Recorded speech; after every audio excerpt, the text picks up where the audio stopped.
লজান কি করতেছো? বাইশে বাইশে পড়াশোনা দিতেছি।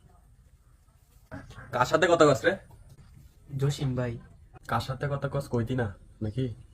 কইছি না জসিম ভাই। আমি তো জানি তুই জসিম ভাইয়ের সাথে কথা কস না। কার সাথে কথা কইতেছিস সেটা আমি তোর বড় ভাই, তুই নাম রাখো। ভাই তার নাম সাদিয়া। আমরা না এক কলেজে পড়ি ভাই। বুঝলাম, বাড়ি কই? বাড়ি নদীর পার। কতদিন ধরে চলতেছে? বেশি না ভাই, এই কয়েকদিন ধরে। আমি তো মেলা দিন ধরে দেখতেছি তুই ফুটুর ফুটুর আলাপ করাস। এটা কয়েকদিন নাকি? হ ভাই, এটাই তো কয়েকদিন। দেশে আমি একটু কথা কই। দাঁড়াও দাঁড়াও, কল দিতেছি।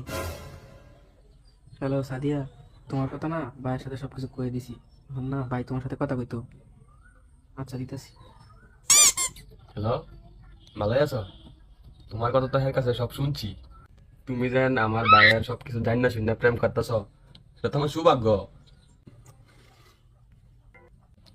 তুমি জানো না তার জন্য অনেক গুণ আছে। একদিন গোসল করলে 4 দিন গোসল করে না, তুমি দিন তেও একই কাম করে। আবার কলেজ তো স্কুলের পিছনে যা দিয়ে খালি কত কত মায়ের লগে ঘুরে, 4-5টা লগে আবার কথা কম দেখি। ভাই এগুলা কি তুমি জানো না? ও, এর লাগেই তো কইলাম তুমি যেন লগে প্রেম করতেছ, এটা আমরা সৌভাগ্য। তুমি কি এটা জানো না? ই তো নষ্ট হয়ে গেছে, ছোট গুলা মানে লগে ঘুরে বিড়ি সিগারেট কা তো নষ্ট হয়ে গেছে। আচ্ছা, এর কথা বাদ দেও, এই বালা না হতো।